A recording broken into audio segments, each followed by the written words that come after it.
আমরা কতদিন অবস্থানরত ছিলাম মধ্যদ্বীপের মধ্যে।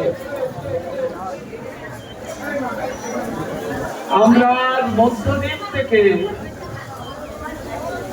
পরিক্রমা করে আমরা এখন এসেছি কোল দ্বীপে।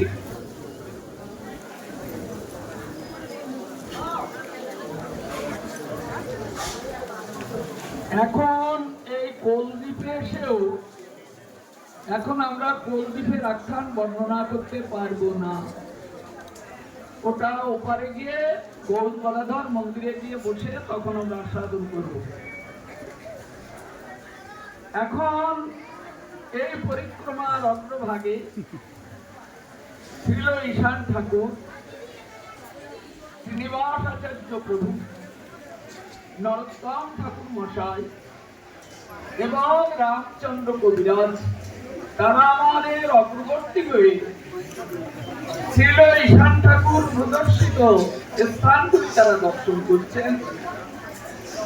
আমরাও সব শ্রী গুরু চরণ কমল হৃদয় ধরে সমস্ত বৈষ্ণব চরণ কমল কৃপাপূর্বক আমরা আজকে যে স্থানে এসেছি এটি হলো শ্রী দেবানন্দের পাঠ সাতকুলিয়া। এই ঘাটটির নাম অপরাধ ভঞ্জন ঘাট। একটু ভালো করে ধ্যান দিয়ে শুনবেন। এই যে ঘাটটায় আমরা এসেছি, এখানে এটা ঘাটের পাড়ে এসেছি। আমার এই জীবনে আমি 3বার ভাঙন দেখেছি। গঙ্গা প্রথমে একবার ভাঙলো, ফের আবার মন্দির হলো, ফের দ্বিতীয়বার ভাঙলো, আবার মন্দির হলো, এই তৃতীয় ভাঙন এই পর্যন্ত চলে নিয়েছে। এখন আবার নতুন করে সব তৈরি হচ্ছে, দেখেছেন? সব কিছুই ছিল না, কিচ্ছু ছিল না, নতুন করে তৈরি হচ্ছে। আপনাদের মতো আরো যাত্রীরা এখানে এসেছেন, তাদের অনুদানে এটা তৈরি হতে হতে আবার সুন্দর হয়ে উঠেছে। তো এই যে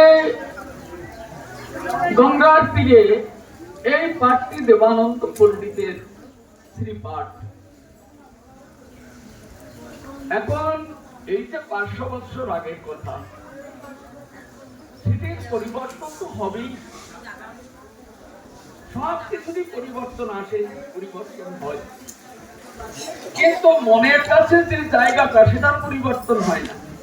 সেই দিকটা আজও আমাদের হৃদয় মন্দিরে জেগেই উঠবে। তো এখন আমরা দেবানন্দ পণ্ডিতের পাঠে এসেছি। এইটি আমরা আস্বাদন করব বৃন্দাবন ঠাকুরের লেখা চৈতন্য ভাগবত থেকে। আমরা কিঞ্চিত আস্বাদনে এখন আমরা প্রবৃত্ত হলাম।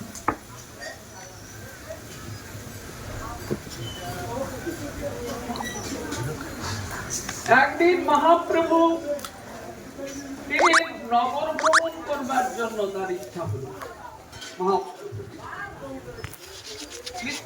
প্রভু আছেন, গদাধর প্রভু আছেন, মহাপ্রভুর সঙ্গে আছেন, তারা নবদ্বীপ পরিভ্রমণ করছেন। প্রভুর চারিপাশে যত আত্মগণ মানে আপনজন যারা, তারাও চারিদিকে আছে।